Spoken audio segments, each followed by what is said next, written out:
So without further ado, everyone, please put your hands together for the Mayor of Seattle, Mr. Bruce Harrell.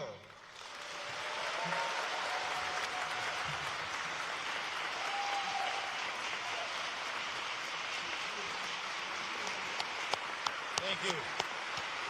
Thank you. Thank you. Good afternoon. Well, that feels good. Good afternoon, Seattle. I'm very excited to share a few words with you, and I want to present the 2025 State of the City Address. And I have to tell you, there's so much to say. There's so much to do. I'm honored to be joined by so many distinguished guests, the members of the Seattle City Council, King County Council, City Attorney Ann Davidson and King County Prosecutor Lisa Mannion, our community leaders, residents, friends, business leaders, nonprofit leaders, people from every neighborhood in this city. Thank you for being here. Now, I don't think all of you attend the symphony sometimes. Maybe you do. I don't know. But it seems like nothing gets people more excited than hearing a politician speak. So thank you for being here in this great hall, and here we go. Again, I want to thank Benaroya Hall for hosting us. The Garfield band, as Kenny mentioned, were just awesome. As an intern in our office, Kenny should know that he inspired me. He's a young person with a positive outlook and a passion to serve our community. His resume speaks with community service. He has a positive outlook, which is essential, I think, to get things done. And when I first gave my State of the City address 3 years ago, I was sitting on the 7th floor of City Hall. There were about 10 people first speech. All of them were sitting with me. They were masked up, black masks, as I recall. COVID was ongoing, as you recall. Our parks were filled with tents, unfortunately. People were living in inhumane conditions. Crime were new highs. Our downtown was silent.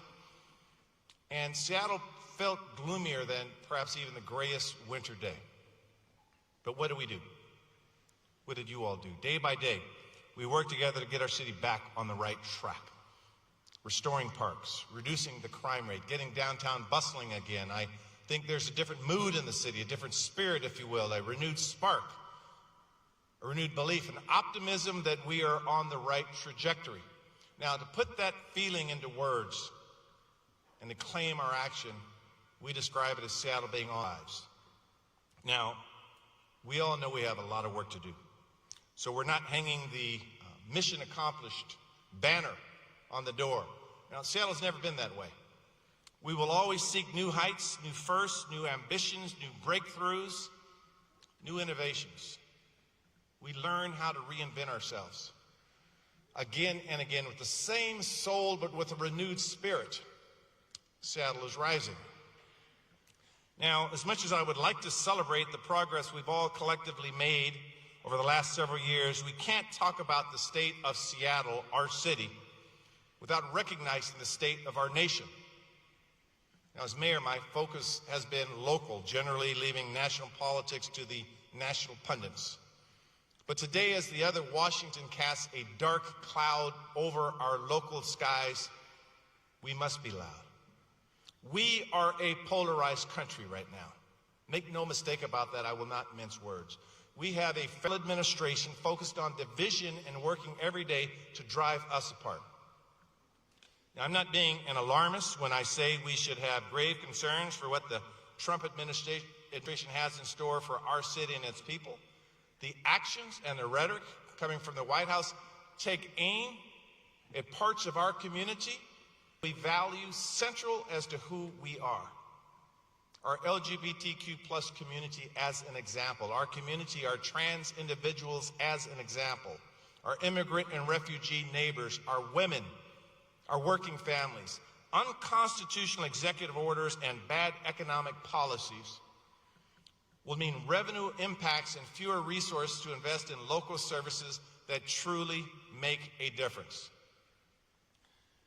But those who work with me know that I'm not a defeatist. Heck, when I was watching the Super Bowl, I still thought Kansas City had a chance to come back at halftime. I don't see defeat when a champion is on the field. So let me be clear, when Seattle's local values and our policies and our priorities are challenged by unlawful federal actions, we will not hesitate to do everything in our power to defend our people and our rights.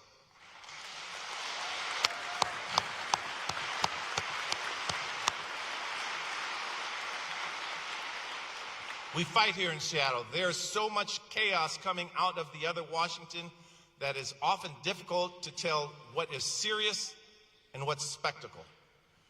Now, our office is collaborating closely with state and local government partners to provide a coordinated and very appropriate rapid response. Attorney General Nick Brown is ensuring that Washington State remains at the forefront of protecting our constitutional rights. Just last week, the city of Seattle announced that it will join local governments from around the country in suing the Trump administration over the withholding of federal funds based on our sanctuary status. We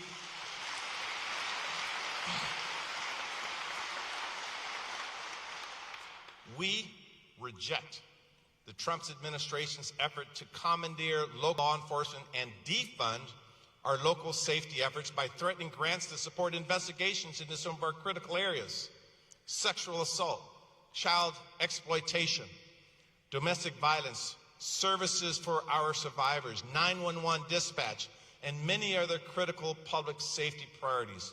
Before the change in administrations, I issued a mayoral directive making clear that SPD and city employees will continue to follow state and local laws, serving all residents, no matter their immigration status. We will continue to work with our immigrant community, making sure that they know their rights and they have our support.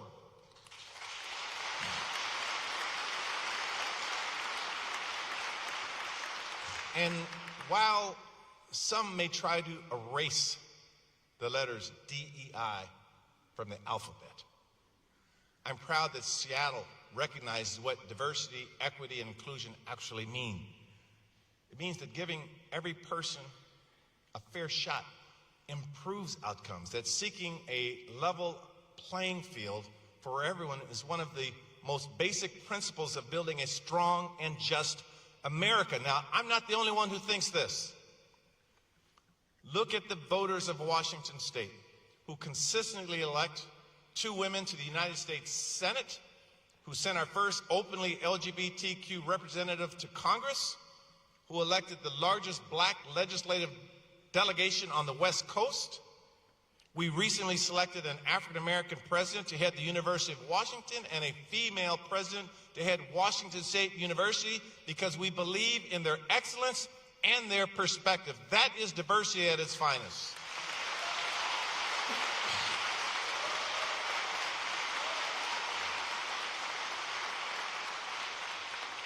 And for those cougs out there, outside of the Apple Cup, I give nothing but love to WSU. It's just during that week.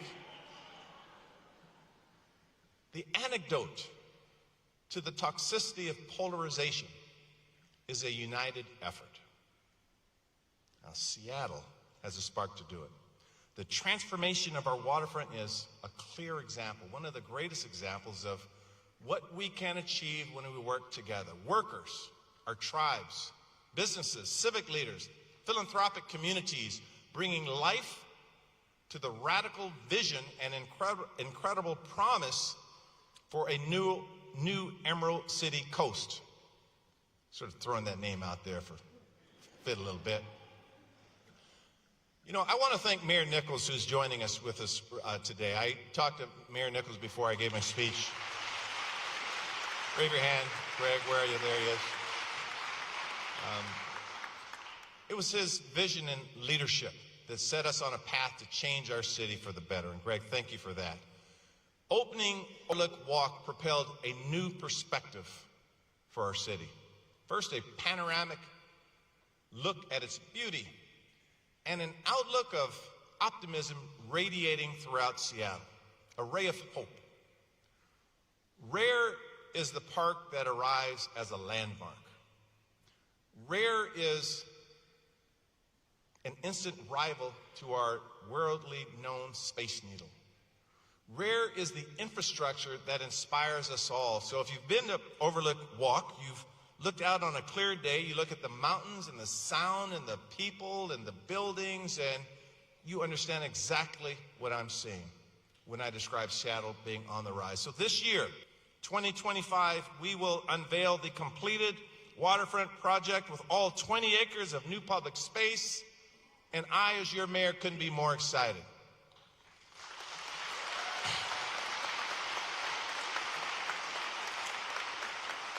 It's symbolic of when we reinvent our waterfront. It shows the magnitude of transformative efforts.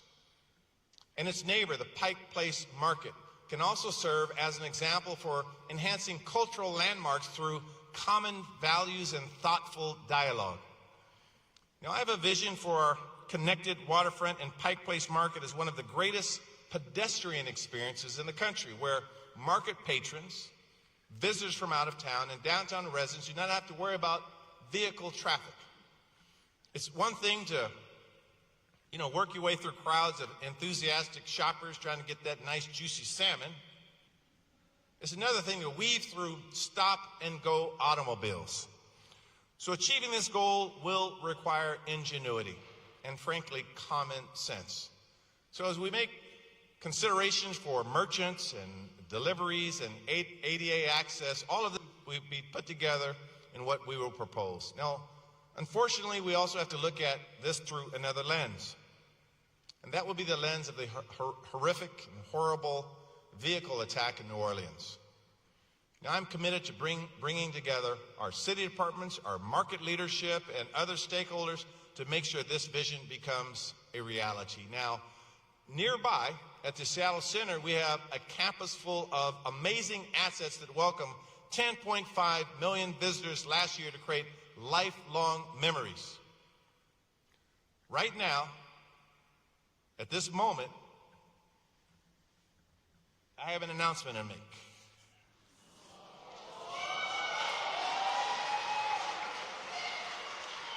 I'm just kidding. I got it.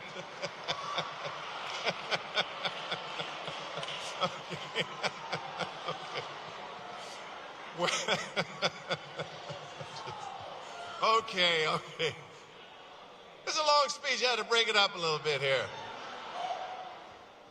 Now, what you really do want, though, is what everyone's been waiting for, and that's what I'm about to announce, is our new Memorial Stadium this July.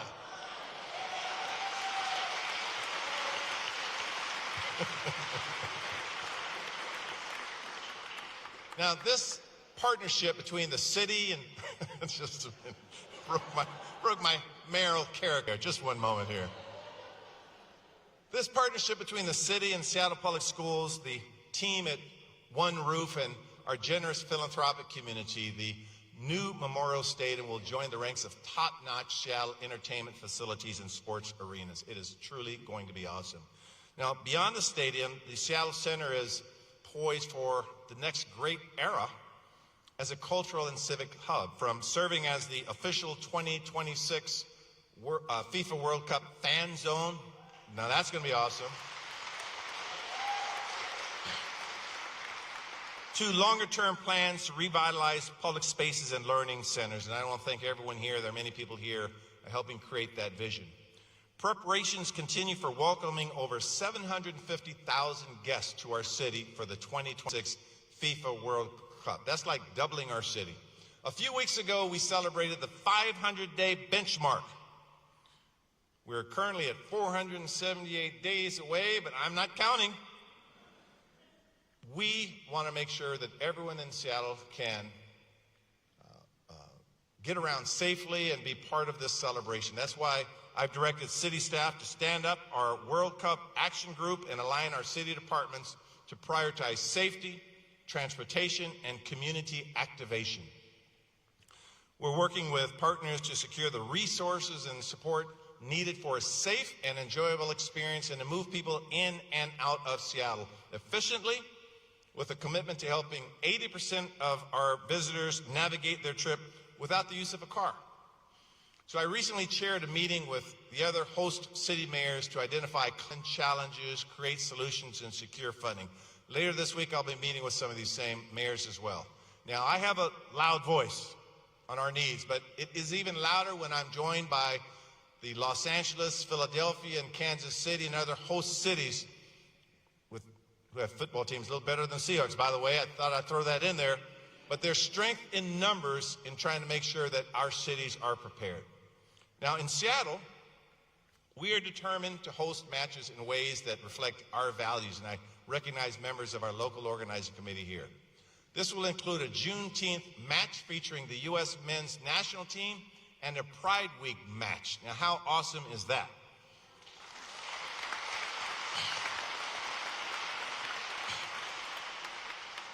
For us, this is a matter of civic pride.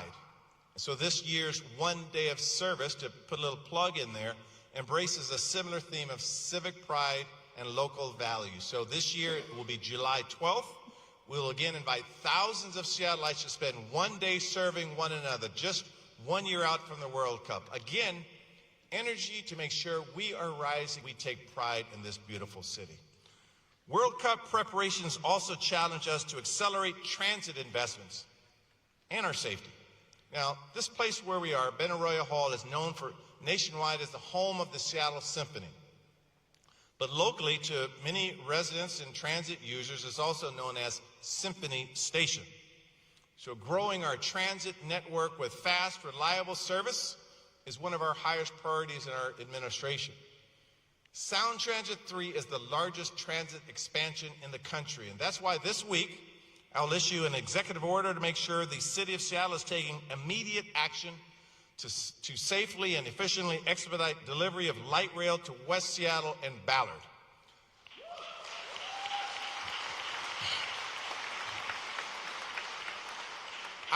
Our collective efforts will include a newly expanded Office of Waterfront, Civic Projects, and Sound Transit that will be led by Director Angela Brady, who is a superstar in her own right, which will be at the center of orchestrating a surge in staff of up to 50 city employees, supporting project design, engineering, station planning, permitting, and even more. So we will propose, and I know I got several members of the city council like, what?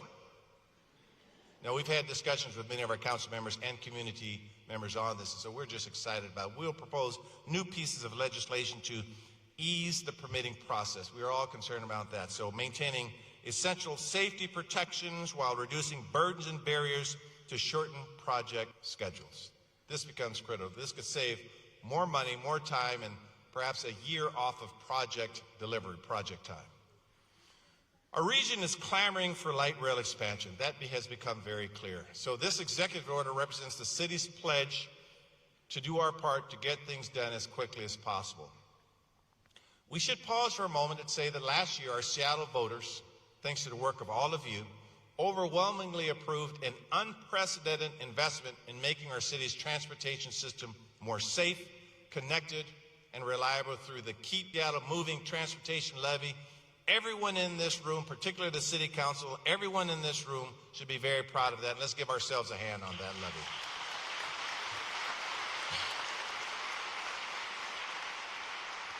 I recently appointed Justin Farrell to be Deputy Mayor and Adiam Emery to serve as Director of the Seattle Department of Transportation.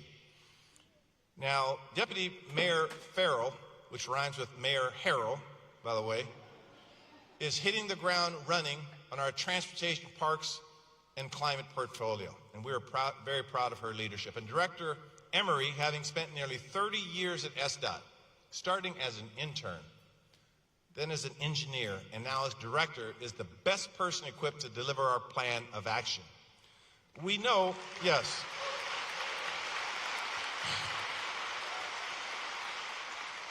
Now, we all know that the transportation sector is the biggest contributor to greenhouse emissions in Seattle, and that's why transit expansion and our transportation levy are critical elements in our fight against climate change. Now, we also recognize the federal government's agenda on climate change. It's sort of, let's close our eyes, pour fuel on the fire, and just pretend it's not happening. Smoke everywhere, but let's pretend it's not happening. Now, that approach is destined to fail and is destined to kill our planet. And that is why cities need to step up and take action in their place. And that is what all of you are doing with us. Our administration, led by passing nation-leading building emissions performance standards and by supporting electrification in new buildings and heat pumps in homes. With a focus on transportation, next month I will issue an executive order to update our 2013 Climate Action Plan to reduce emissions, build resilience, and grow a green economy through good union jobs.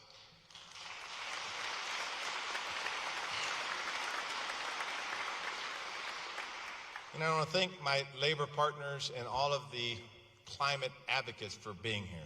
Together, the improvements we are delivering from the Waterfront to Pike Place, the World Cup to sound transit, climate and transportation actions, we will shape Seattle for generations. A more inviting, walkable, sustainable, and dare I say, fun Seattle. Now, I want to take a moment again to thank the team here, right here at Benaroya Hall, including Acting CEO Maria Yang, Symphony staff, and the professionals with IATSE Local 15 who have helped make this event possible.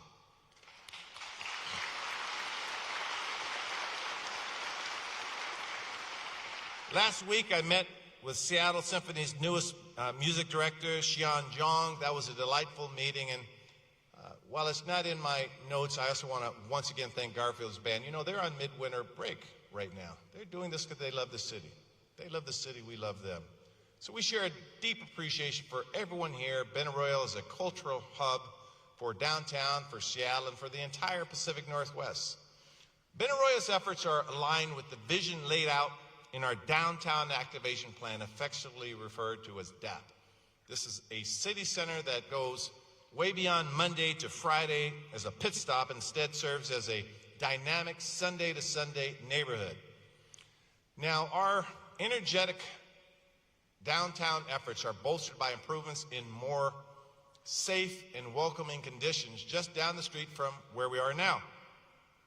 Working with our partners, many of whom are here, DSA, Purpose, Dignity, Action, REACH, We Deliver Care, our downtown activation team, they're all conducting scheduled restoration actions. In downtown and the CID, these are actions that provide robust and coordinated cleaning safety operations with targeted activations.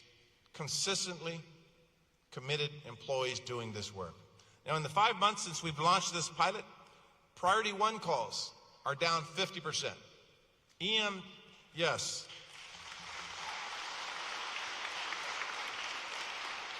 EMS dispatches are down 15%.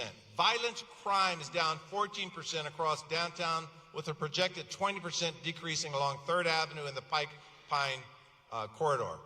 We've also ramped up operations in Little Saigon, where we've seen early progress, resetting norms and creating a more inviting atmosphere. Look, I look forward to further building on this progress with help from Chief Sean Barnes. Now, under tragic circumstances, the nation received its introduction to Chief Barnes after the appalling shooting at Abundant Life Christian School in Madison, Wisconsin.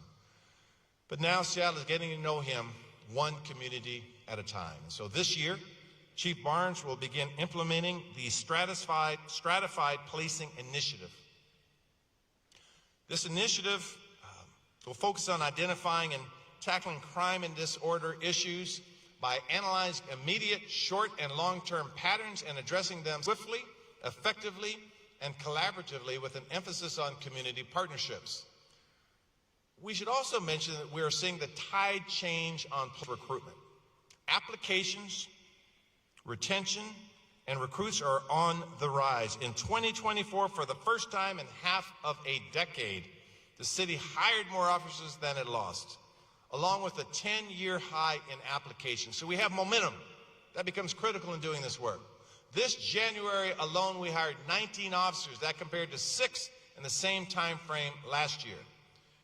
Now, once again, if you're interested in being a police officer, you can apply on seattlepolicejobs.com. It's For me, it's sort of like fishing. You just keep throwing it out there and hope someone bites. To be very intentional about recruiting to a police department that we believe in. But in all seriousness, this has been hard work. Seattle is not alone in addressing the law enforcement staffing shortage. I'm grateful that Governor Ferguson has acknowledged the issue as a priority for our entire state. A new report from the King County Prosecuting Attorney's Office shows gun violence levels are trending downward for the first time since 2018.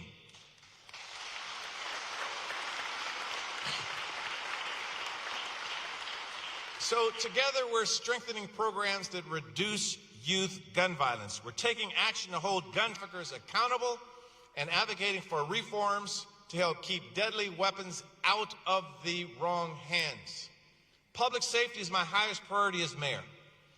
And I believe every community member, every member, should trust that when 911 is called, they will receive the most effective and most appropriate response for their needs. Our care department is making that possible through both 911 dispatch and behavioral health crisis care responders. Now, just 2 years ago, I announced during this speech the establishment of the care department, the concept, the foundation. And only a year and a half ago, our first team of 6 responders turned the concept notion into a reality. Now, since then, care responders have deployed to more than 1,400 calls with a focus on issues related to behavioral health and providing support that didn't previously exist to those suffering on our streets. Now, they're staffed with 24 responders, helping people beyond downtown with responders on both the North End and on Capitol Hill. And over the next 2 months, we will finish our citywide deployment of care officers, care employees on the South End and in West Seattle. So,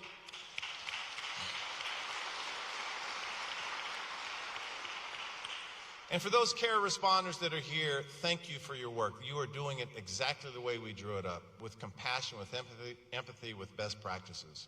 Now, with Chief Barton's leadership, we are creating a new paradigm in public safety.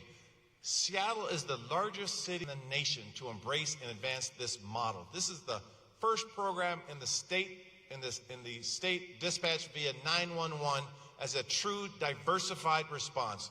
We continue to innovate and refine every day to provide the best public safety service to all of our residents, regardless as to who they are or the harm that they are causing upon themselves. This is a critical approach. Public safety concerns are often confused for public health needs, including the devastation wrought by fentanyl. So this year, we are tripling our spending on public health toward addressing that crisis, funding treatment beds, new methods of services and medication, an overdose recovery center, and expanded post-overdose response team, while still, of course, arresting traffickers and those causing the most harm. Our Seattle firefighters and EMTs are on the front lines of this battle every single day. And under Chief Harold Scoggins, we are the first city in the country where firefighter EMTs can administer buprenorphine, a life-saving medicine that can serve as the first step on a path to recovery.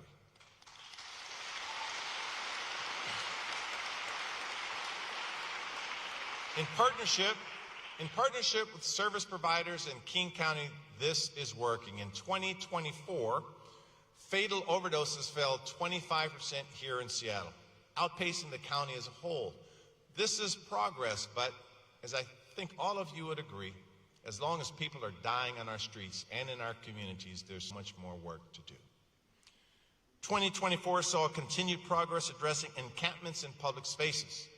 Our unified care team's verified tent count fell to its lowest number since I took office, with a 58% decrease from 2023 to 2024 and a nearly 80% decrease since 2022.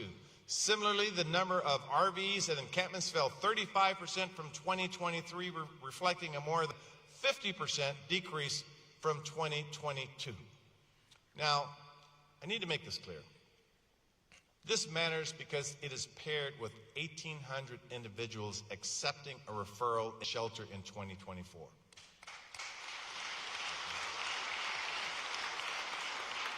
And in our humane grassroots approach, while not every person will say yes and come indoors this time, we will continue to ask and create spaces for people to cover, because no, perhaps it just means not now, because we believe that every person deserves shelter. Seattle is home to nearly 85% of all tiny homes in King County. And I should repeat that because there's been a lot written about surplus of tiny homes. Seattle is home to nearly 85% of all tiny homes in King County. And we will look to, thank you. We will look to stand up additional, that was City Council clapping, by the way. And we will look to stand up additional non-congregate shelter this year. But Seattle alone cannot provide enough shelter to serve all of King County. And so that's why I'm very grateful for CEO Dr. Kelly Kinnison's leadership at the King County Regional Homelessness Authority, and why I'm pleased that the more streamlined governance structure is allowing us to provide improved clarity and cooperation. I look forward to our ongoing partnership. But as you've heard me say before, and I believe it is a mantra of many of you in this room, the solution to homelessness is housing. I want Seattle to be an affordable city that anyone can call home, a livable city that everyone can enjoy calling home, a place with housing for your kids and my kids, for seniors, for people coming out of homelessness, for working families. Under our administration, we've made the largest investments toward affordable housing in Seattle's history. These investments have helped open more than 5,100 units of affordable housing, including nearly 1,500 units of permanent supportive housing since 2022. Now, perhaps no project better represents the opportunity of affordable housing than our Fort Lawton proposal. Many of you have heard pieces of this proposal. Our plan will transform 34 currently underutilized acres into up to 500 homes and 22 acres of beautiful open space, recreation, parkland, and wildlife conservation areas, right next to the iconic Discovery Park. Now, this will be the largest single expansion of green space and parkland in Seattle past 25 years. We have worked diligently to highlight this plan with the Biden-Harris administration hosting multiple visits by federal officials. I personally spoke with the HUD chair right before the administration change, and this is great work. I'm excited to share that right before the Biden administration and HUD Secretary Topman left office, a significant portion of the Seattle City's application to the 2025 Fort Lawton redevelopment plan was approved.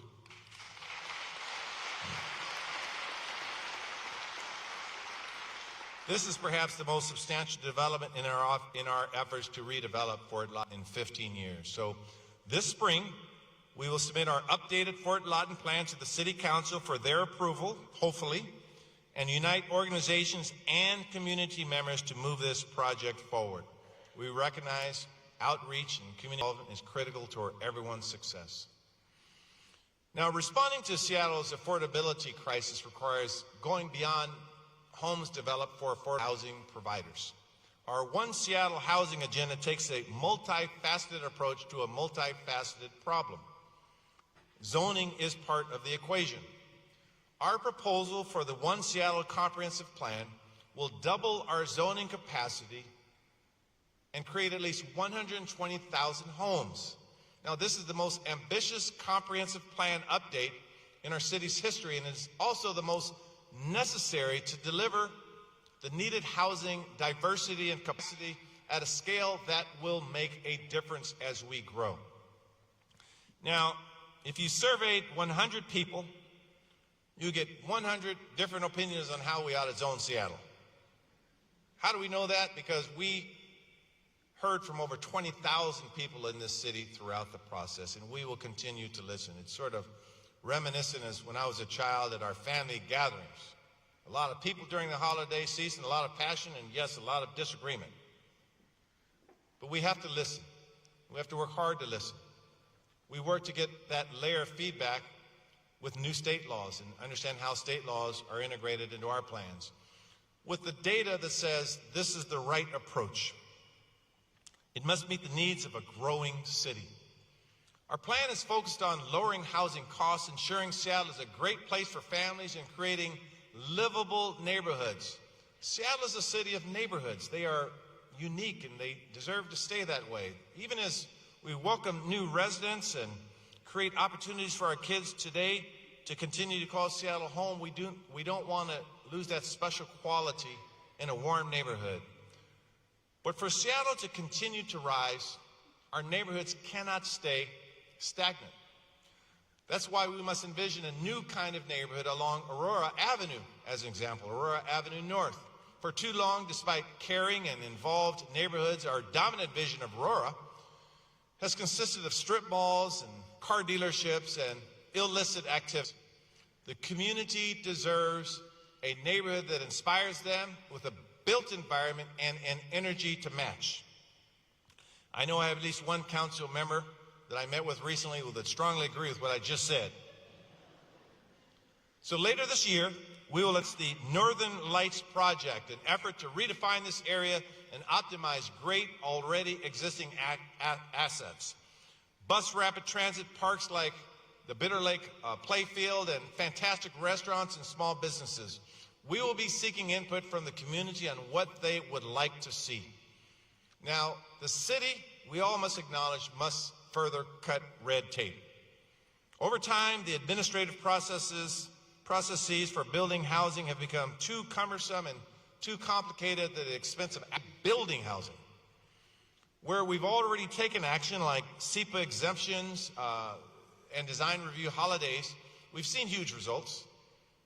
We've shaved 500 to 700 days off of production. Now that means opening thousands of new units as much as 2 years faster. And since I took office, over 33,000 units of housing have opened in our city.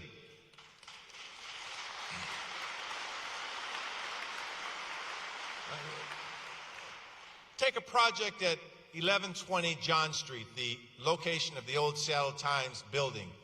Because of these exemptions, we provided certainty to a developer who changed an office project into a residential one, eliminating 2 to 3 years of permitting, and now are on track to create 800 new residential units. Or consider these in combination with our downtown activation plan legislation promoting housing.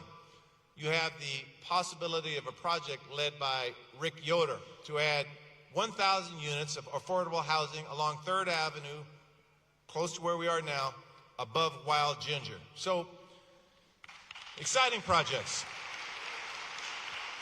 So, in the coming weeks, we will send to the City Council legislation to streamline design review for projects of all kinds, reducing timelines by up to 50% to make it easier to build without sacrificing building safety or aesthetics.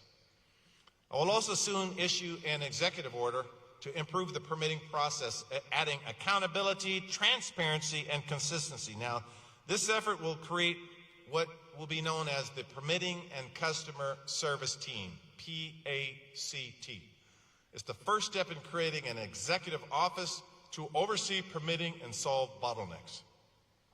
PACT, and you'll come to know that term, PACT will go just beyond housing as well. It will also reform permitting for small businesses. I must talk a little bit about small businesses. Seattle wouldn't be what we want it to be without small businesses. Right now, far too many small businesses are struggling. I hear from small businesses all the time. I know the City Council hears from small businesses all the time. I don't know about the King County Council. You guys hear from small business all the time? I'm sure you do. You hear about rising costs, public safety issues, a reality that it's hard to operate a small business in Seattle. So I want more small businesses in Seattle, and the small businesses that are here, I want you to be successful and sustainable. So, in the weeks ahead, I'll be sharing a suite of actions to help make it easier and more affordable to operate a small business. This holistic approach will focus on cost relief, targeted public safety efforts, permitting and processing improvements, and state and county advocacy. It also means the reintroduction of a very popular program known as the Storefront Repair Fund and an innovative new marketing campaign. We will continue to invest in services to help small businesses get off the ground with a positive trajectory that allows them to rise. Our Office of Economic Development under Director Markham McIntyre is providing real support and resources to get small businesses where they need to go. Jamila Conley with We Rise Wines is a great example. Jamila has an MBA and worked for many years as an executive at F5. But when she decided to follow her passion, her dream, and start a wine bar downtown, she found the process to be difficult and all-consuming. Because the city of Seattle provided individualized consulting services, Jamila was able to launch We Rise Wines, the city's first bar and restaurant focused on uplifting women and BIPOC winemakers. While I must say there's only one Jamila, we want more people with big dreams for small businesses in our city. So to Jamila, to our new entrepreneurs, and to all of our Seattle small businesses, we've been listening and we're going to do more to support your success.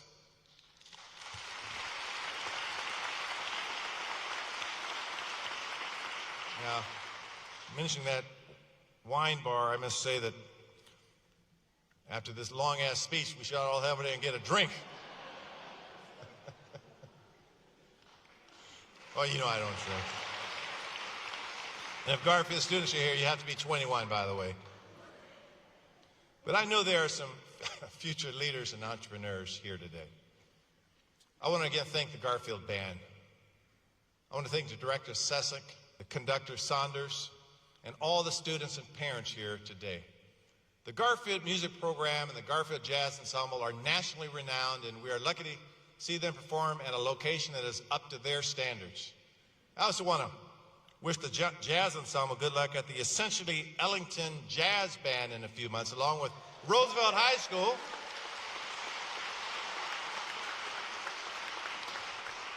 Roosevelt High School Jazz Program, Gold Bulldogs and Rough Riders. My wife had the opportunity to visit some of Roosevelt's drama production. They're doing great things over there, but now I'm getting in trouble because I single out two high schools, but forgive me. There's one Bulldog I want to call out in specifically, Senior Miles Hempel.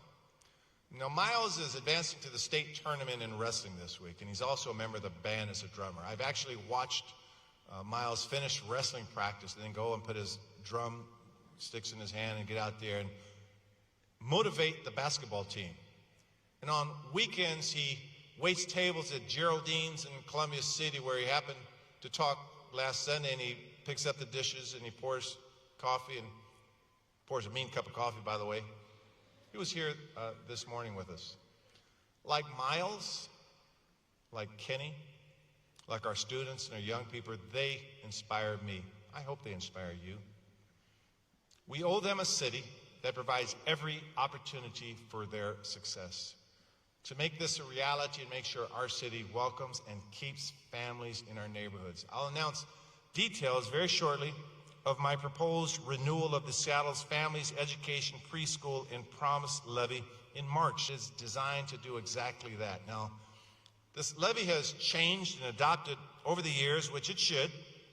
The name is simply now a lot of words to describe a very simple concept: to make this a city that embraces and supports young people from cradle to career. The investments I'll announce will put in even greater focus on childcare, a cost burden for families in a city that is already too expensive for too many. We'll add more hours of childcare and more after-school care in and near Seattle elementary schools. We'll focus more on the summer programs needed to keep kids engaged and learning and growing and thriving. A decade ago, we crafted a preschool program that is now nationally recognized and serves as 2,500 kids across 98 classrooms thrive. We must bring that same boldness to childcare. Seattle can be a national leader in this regard. to get kids on the right foot, to support working families and keep Seattle on the rise with a new generation of leaders. We'll do more to open doors for young people to enter well-paying jobs in trades, union jobs, public service, and we're going to keep our kids safer in school and on their way to school by providing additional staffing and violence prevention.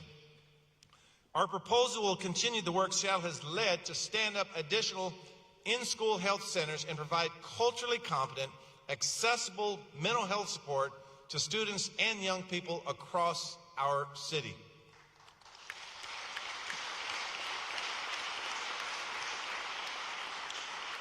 Collectively, let's claim this. We are going to make Seattle the safest, most supportive city in America for kids and families.